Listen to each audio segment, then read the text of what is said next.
কি গো তুমি সকালে ঘুমায় ঘুমায় হাসছিলে কেন জোরে জোরে? তোমার মধ্যে ঠাকুর রয়েছে? তো খুব খারাপ লাগলো শুনে কথাটা। পিতা আগের দিন ফেলে দিয়ে আমার এখানে ছুলে দিয়েছে হাত। আমার টিচার মনে করো, নাচ করতে পারো, বাচ্চাগুলোর ভবিষ্যৎ নষ্ট করছে। আশ্চর্য খবর পাওয়া গেছে সুমিতের মধ্যে নাকি আর একজনও বাস করে। আমি গরিব মানুষ তো, যেন আমার প্রেসার কুকার দেয় নাই।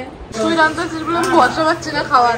কেন সত্যি কথা বলতে এরকম কমেন্ট যে আমি দেখবো আমার ভিডিওতে, সেটা আমি একদমই আশা করিনি। মানে হিপ হপ ডান্স শিখতে দিলে এই একটা প্লাস পয়েন্ট যে ডান্সের সাথে সাথে জিমন্যাস্টিকটাও বড় হওয়ার সাথে সাথে শিখে যায়, যেমন আমার মাম্মাম।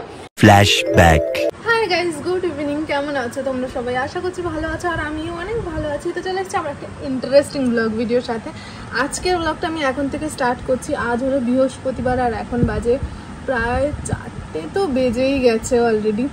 আর আজকের ওয়েদার মোটামুটি ঠিকঠাক আছে, মানে মেঘলা আছে, রোদ ওঠেনি ঠিকঠাক, বাট বৃষ্টিও হয়নি। ওয়েদারটা আজকে ঠিকঠাকই আছে। তো যাই হোক, বৃহস্পতিবার বিকেলবেলার থেকে ব্লগ স্টার্ট করলাম, তার কারণ বৃহস্পতিবার একটু কাজের চাপটা থাকে। তো সেই সমস্ত কাজবাজ মিটিয়ে ভাবলাম ঠিক আছে চলো পুরো ফ্রেশ হয়নি, তারপরে ব্লগটা স্টার্ট করব। তো যাই হোক, স্নান করে এসেছি, পুজো দিয়েছি, এবার ব্লগটা স্টার্ট করা যাক। কী কী থাকতে চলেছে খানিকটা হাইলাইটসে দেখেছো, আর বাকিটা দেখার জন্য পুরো ভিডিও দেখতে হবে, একদমই স্কিপ না করে। আমি স্কিপ করে দেখব না, আমি তোমার ব্লগে সিনেম্যাটিক থাকে না, কিছু থাকে না, আমি তুমি যুগার সিনেম্যাটিক দেওয়া যাবে না কি করে? তাহলে পয়সা কোথাতে পাবো? সব যে কোনো গানে সব কপিরাইট, বেকার বেকার আমি গান ইউজ করে খাটতে চাই না। তো যাই হোক গাইস, আজকের ভিডিও চলো এখান থেকে স্টার্ট করা যাক। ফুল ভিডিও দেখতে থাকো, তো চলো স্টার্ট করি। এই ব্যক্তি আজকে সকালবেলার থেকে ঘুমিয়েই যাচ্ছে, ঘুমিয়েই যাচ্ছে, ঘুমিয়েই যাচ্ছে। এর ঘুমে আজকে আর পোষাচ্ছে না। এই নিয়ে 3বার ঘুমোলো সকালবেলার থেকে। আর একটা আশ্চর্য খবর পাওয়া গেছে সুমিতের মধ্যে নাকি আর একজনও বাস করে। ও ঘুম দিয়ে উঠুক, তারপরে তোমাদের এই বিষয়ে আমি ভালো করে বোঝাবো যে ও কী বলতে চেয়েছে আর কি কি বলেছে।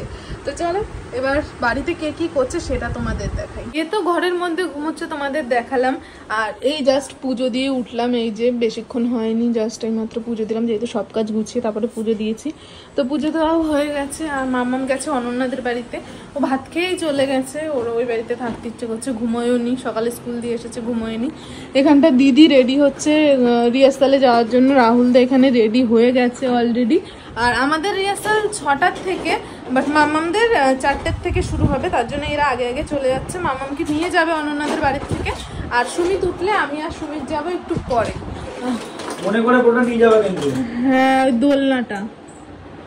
দোলনাটা খুলে নিয়ে গেলে আমার মনে হয় ভালো হতো। ঠিক আছে, এখানে প্রপস নেওয়া হয়েছে। এই যে 2টো ত্রিশূল, একটা অনন্যার একটা আমার। এখানটা আরো কাপড় টাপড় অনেক কিছু রয়েছে। এদি, তোর যে খাড়াটা ছিল সেটাও তো নিসনি, সেটা নিয়ে নে। একটা দিয়ে তোরা সবাই প্র্যাকটিস করে নিতে পারবি। তো যাই হোক চলো এবার দুপুরে আমাদের বাড়িতে কি রান্না হয়েছে সেটা তোমাদের দেখাই। কিছু রান্না হয়নি আজকে দেখানোর মতন, শুধু মাছের ঝোল আর ভাত হয়েছে, আর কিছু না। কি দেখবা তোমরা? তো যাই হোক চলো এবার খেয়ে নি, প্রচন্ড পরিমাণে খিদে পেয়ে গেছে, আর খিদে চাপতে হচ্ছে। খেয়ে নি, তারপরে কথা হচ্ছে।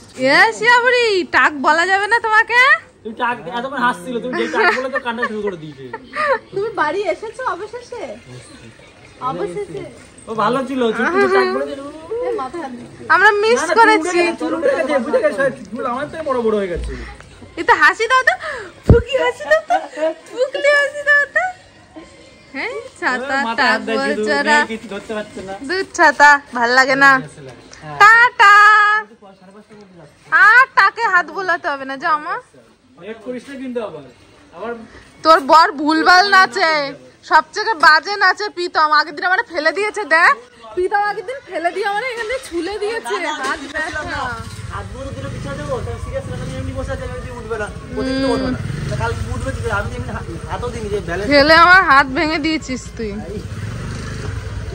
যা যা, ব্যাগ নে, ব্যাগ নে, ব্যাগ নে। খালি হাগা আর খাওয়া, আর কিছু পারো? ধর, নাচতে পারো?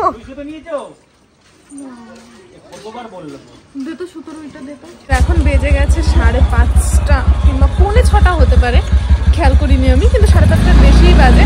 তো এখন আমি রেডি হয়ে কিন্তু সুমিতের সাথে বেরিয়ে পড়েছি। আমরা এখন যাচ্ছি স্টেজ রিহার্সালে। আমাদের রিহার্সাল ছিল 6টার থেকে বলেছিল 6টা থেকে 6:30টার মধ্যে রিহার্সাল শুরু হয়ে যাবে, কিন্তু আমাদের 6টায় ঢুকতে। তো আমরা এই যে বাড়ির সামনে জল প্রায় শুকিয়ে গেছে মোটামুটি, আর অল্প বাকি আছে। আর আমাদের সাথে অনন্যাকেও রাস্তার থেকে নেব।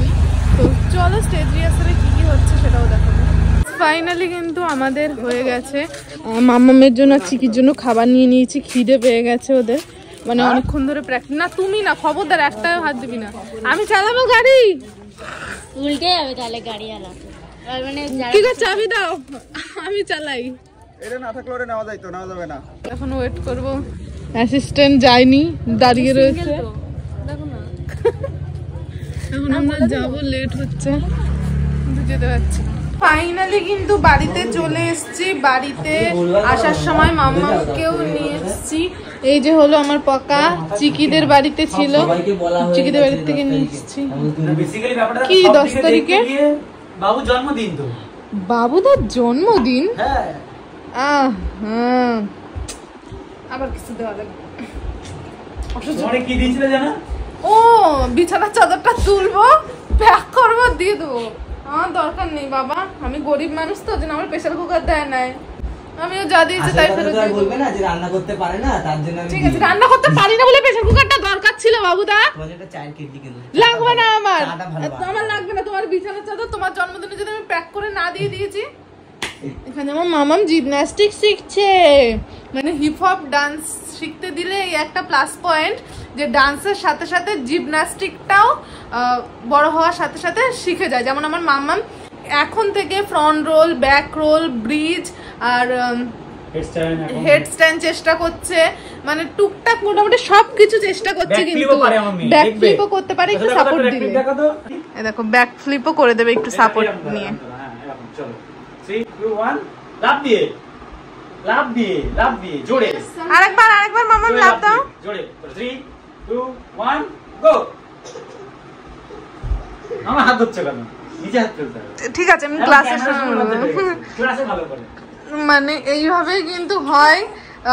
ডান্স শিখতে শিখতে জিমন্যাস্টিকটাও ভালোই মোটামুটি চলে আসে, আলাদা করে জিমন্যাস্টিকে দিতে হয় না। এটা হলো হিপ হপ ডান্সের প্লাস পয়েন্ট।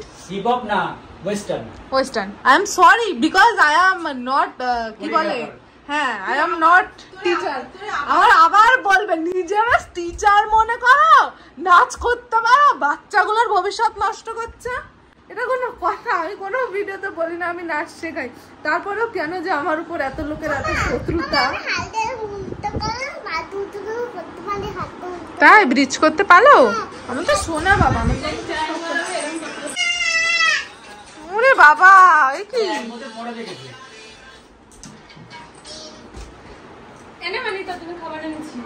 কি গো? এই সবার ফোন বন্ধ, সবার ফোন বন্ধ, সবার ফোন বন্ধ। আরে ফোন বন্ধ কর না। কি গো তুমি সকালে ঘুমায় ঘুমায় হাসছিলে কেন জোরে জোরে? আমার মধ্যে ঠাকুর রয়েছে। তোমার মধ্যে ঠাকুর রয়েছে? কোন ঠাকুর? মা সীতারা। বলো কেন? আমি ঠাকুরের সাথে খেলতেছিলাম। ঠাকুরের সাথে খেলছিলাম? সকালে ঘুমিয়ে রয়েছে, আমি ওর পাশে শুয়ে ফোন দেখছি, মেয়েকে স্কুলে দিয়ে এসে। এখন হাসতেছি আমি, ছুটি আমার মুখের সামনে না, তাকাই হাসতে দিচ্ছি। জোরে জোরে আছে করে ঘুমিয়ে পড়ছি। কি একটা শব্দ লাগতেছে, ছুটি আমার দুপুরবেলা জিজ্ঞাসা করতেছে তোমার কি হয়েছে, হাসতেছিল। আমি আমার মধ্যে ঠাকুর আছে, খেলতেছিলাম সকালবেলা। তো যাই হোক এখানে খাবার এনেছে, আগে আমি খাবারগুলো প্লেটে দিয়ে নিই, তারপর কথা হচ্ছে। ফাইনালি কিন্তু আমরা এখন স্ন্যাক্স খেতে বসে পড়েছি, খুব খিদে পেয়েছে খুব।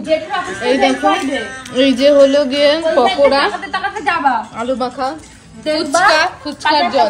এখন স্ন্যাক্স খাচ্ছি। 10টা বাজে, 10টা বাজে তো হিসি যা যা হিসি কোথায়? তোরা দুইজন এখানে কি করছিস? আজকে তাহলে ভাত টাত খাবো না তাই তো, ঘুমায় পড়বো তো টানা। তুই কি কামড়ে খেলি, কি কামড়ে খেলি, এটা কি কামড়ে খেলি তুই? হ্যাঁ বাটার ওরম ভাবে কামড়ায় খায় কেউ? এদিকে সুগার আরো কি কি রোগ ধরা দিচ্ছে, আবার বাটার ওরম কামড়ে কামড়ে খাচ্ছে। জানো না তুই রান্না করছিস আজকে? তাহলে আজকে আর খাবো না রে, রাতে ঘুমায় পড়লাম না। ভরসা নাই, আমি ভরসা পাচ্ছি না। তুই রান্না করছিস বলে, তুই রান্না করছিস বলে আমি ভরসা পাচ্ছি না খাওয়ার। কেন তুই রান্না করছিস তাই?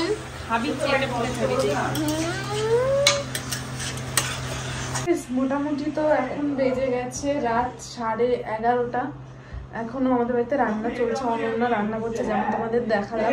একটুখানি রিক্সে আছি আজকে যে খেতে পারবো কিনা, তার কারণ অনন্যা রান্না করছে। না না, আমার মতন এত বিচ্ছিরি রান্না করে না, ও মোটামুটি রান্না করে আর কি, মানে ভালো না খুব একটা যে খারাপ বলা যাবে সেরকমও না।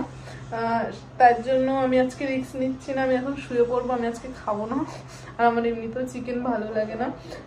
আমার কিছু ভুল হয়েছে আগের দিন ভিডিওতে, তো তোমরা সেটা ধরিয়ে দিয়েছো, সেটা অবশ্যই বলা উচিত। আমি আমার আগের দিনের ভিডিওতে বলেছিলাম, যারা আমার রোজ ভিডিও দেখো, উনি বাবা রে আজকে প্র্যাকটিস করতে গিয়ে পায়ে খুব জোর লেগেছে গো, আমি পা নাড়াতে পারছি না। তো যাই হোক, যারা আমার প্রতিনিয়ত ভিডিও দেখো তাদের বলেছি, তারা নিশ্চয়ই জানো যে আমি কিছু মনে রাখতে পারছি না, চটফট করে ভুলে যাচ্ছি, একদম বাজে একটা রোগ না কি ভগবান জানে, যেটা লোকের অনেক বয়সকালে গিয়ে হয়, সেই আমার এখন হচ্ছে সেই জিনিসগুলো। তো যাই হোক, আমি ব্লগের শুরুতে বলেছিলাম যে আজকে শুক্রবার, তারপরে ব্লগের শেষের দিকে বলেছিলাম যে শেষের দিকে না, কিংবা কোনো এক জায়গায় আমি বলছিলাম যে শ্রাবণ মাসের এটা দ্বিতীয় সোমবার। তো সেটা আমি জানতেই পারতাম না যদি আমি কমেন্টস গুলো না দেখতাম।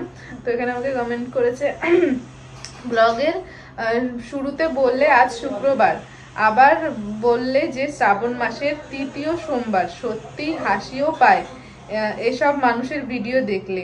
এর ভিডিও ভর্তি মিথ্যে, দেখতে কি কারণ, দেখেন কি কারণে। আচ্ছা দেখো, সত্যি কথা বলতে আমি খেয়াল করিনি, কিংবা কোনো কারণে আমি একটা ভুল কথা হয়তো বলে ফেলেছি, তার মানে এই না যে আমার ভিডিও ভর্তি মিথ্যে কথা থাকে আর আমি আমার ভিউয়ার্সদের মিথ্যে কথা বলে ভিডিও দেখাই, এমন কিছুই না।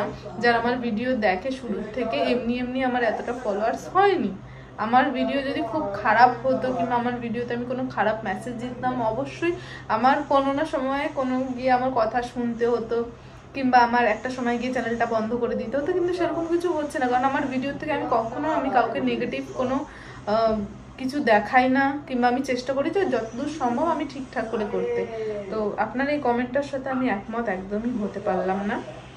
আরেকটা দিদিভাই বলেছে, দিদি তুমি বললে যে আজকে শুক্রবার, আবার বলছো শ্রাবণ মাসের সোমবার, ফার্স্ট টাইম মিস করলাম, একটু মিস্টেক হয়ে গেল। হ্যাঁ সত্যি আমার মিস্টেক হয়ে গেছে সেদিনকে, আমি ভুল হয়ে গেছে, আমি দেখিনি সেদিনকে।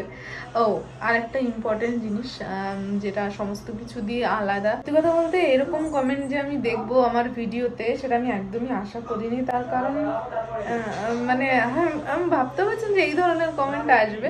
তো তোমাদের সেটা আমি পড়ে শোনাই। লিখেছেন উনি, আমার 17 বছরের ছেলে আমাকে ছেড়ে চলে গেছে ভগবানের কাছে, ওর জন্মদিন 15ই আগস্ট, 18 বছরে পা দিত। আমি তোমাদের ভিডিও দেখতে ভালোবাসি, আমার ছেলেও আমার ফোন থেকে তোমাদের ভিডিও দেখতো, ও আমাকে বলতো দেখো মা খুব ভালো লাগে এদেরকে, কত মিলেমিশে থাকে, একটু সম্ভব হলে আমার ছেলেকে বার্থডেতে উইশ করো, একটু সম্ভব হলে আমার ছেলের নামটা নিও, দীপ মিত্র। তো খুব খারাপ লাগলো শুনে কথাটা, অ্যাকচুয়ালি এগুলো তো আর আমাদের কারোর হাতে নেই। এর পরের যে ক্লিপটা ছিল সেটা কোনো কারণে পুরো ভয়েসটা একটু ভালো আসেনি, যার জন্য আমি ক্লিপটা ইউজ করতে পারছি না। তো যাই হোক, দীপ ভাই তুমি যেখানেই থাকো অনেক ভালো থেকো, আর আপনাকেও বলছি আপনি একদমই মন ভাঙবেন না, শক্ত হয়ে থাকবেন। সত্যি কথা বলতে এখানে কি কথা বলা উচিত আর কি কথা বলা উচিত না আমি একদমই বুঝতে পারছি না, আর কি বলে বা আপনাকে সান্ত্বনা দেবো সেটাও বুঝতে পারছি না। শুধু একটা কথাই বলবো, আপনি মেন্টালি ভাবে অনেকটা স্ট্রং থাকবেন, নিজে ভালো থাকবেন, পরিবারের সবাইকে ভালো রাখবেন, আর সবাইকে বলবো একটু প্রে করে দিও দীপ ভাইয়ের জন্য, যাতে ও যেখানেই থাকুক না কেন ও ভালো থাকুক। আর এরপরে আমি আর ভিডিওটা বাড়াতে পারছি না, অ্যাকচুয়ালি এই কথাটা শোনার পরে দেখার পরে না আর বলার মতন কোনো কথা থাকে না। তো যাই হোক গাইজ, ভিডিওটা এখানেই শেষ করছি।